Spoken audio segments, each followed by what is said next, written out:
Et l'entreprise américaine Bus Patrol s'installe à Montréal où elle va créer 150 emplois d'ici 2 ans. Bus Patrol a développé un système de caméras intelligentes qui sont installées sur les autobus scolaires et les conducteurs qui ne respectent pas la loi sont identifiés et reçoivent une contravention. Et d'ailleurs, on en parle avec Jean Soulière, qui est PDG de Bus Patrol. Bonjour, M. Soulière. Bonjour, vous allez bien?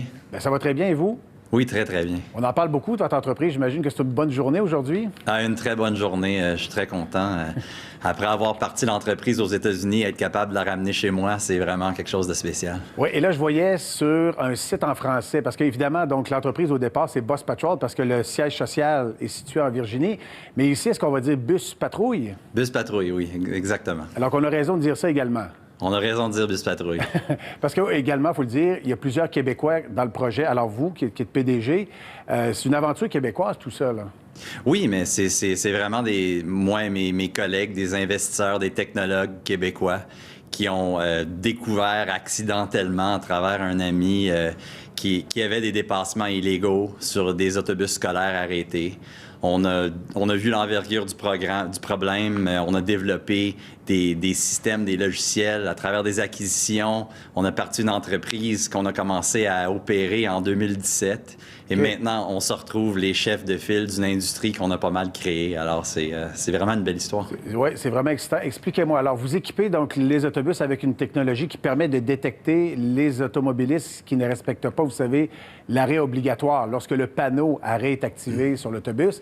Alors, c'est ça le point de départ, là. Oui, c'est bien ça. On a de l'intelligence artificielle qui est capable de déterminer si des véhicules dépassent illégalement les autobus scolaires jusqu'à 8 voies de distance. Okay.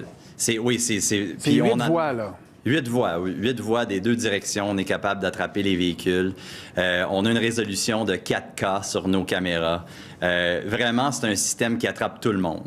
Alors, on est capable, à travers un déploiement sur les flottes entières d'autobus scolaires, changer et réduire les dépassements. Parce que une fois que les citoyens comprennent bien que chaque autobus scolaire dans leur communauté est équipé avec une technologie comme la nôtre, ils vont penser 2 fois avant de dépasser l'autobus scolaire et ça va rendre la vie plus sécuritaire pour les enfants. Oui, exactement. Ils peuvent se faire pincer toujours parce qu'évidemment, si les autobus scolaires ont tous cette petite caméra-là, alors là, ça fera en sorte que ça serait différent. Et vous générez, il faut le dire, la preuve de l'infraction. Et après coup, vous allez travailler de concert avec la police et les municipalités? Oui, absolument. C'est un partenariat avec les villes et les services policiers et les écoles. Nous autres, on produit la preuve. On envoie la preuve automatiquement aux services policiers qui, eux, déterminent si c'est une infraction ou pas.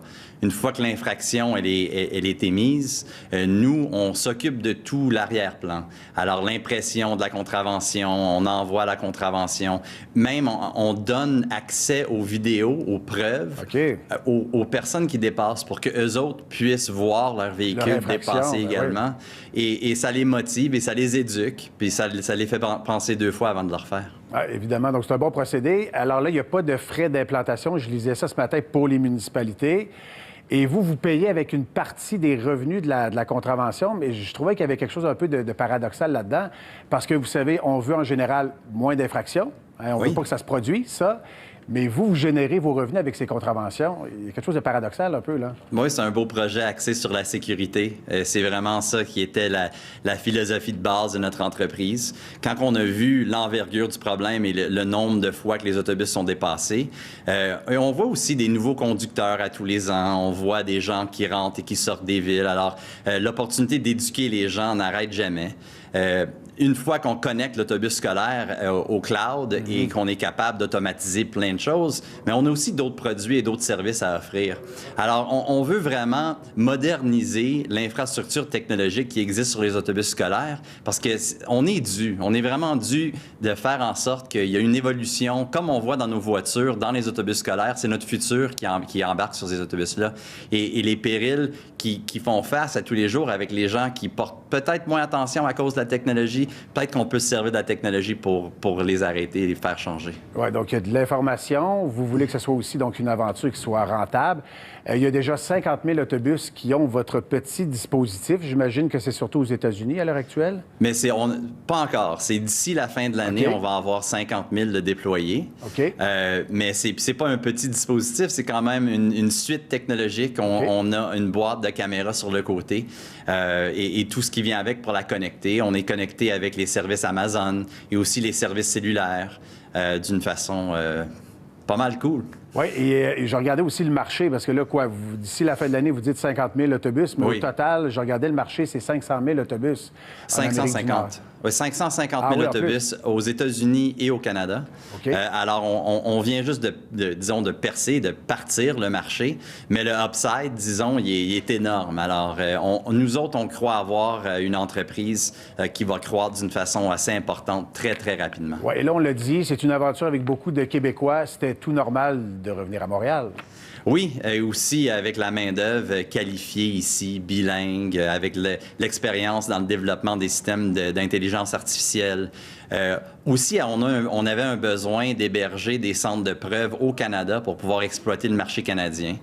Récemment, on a signé une entente avec la firme Hypertech qui va nous aider dans le manufacturing de nos produits.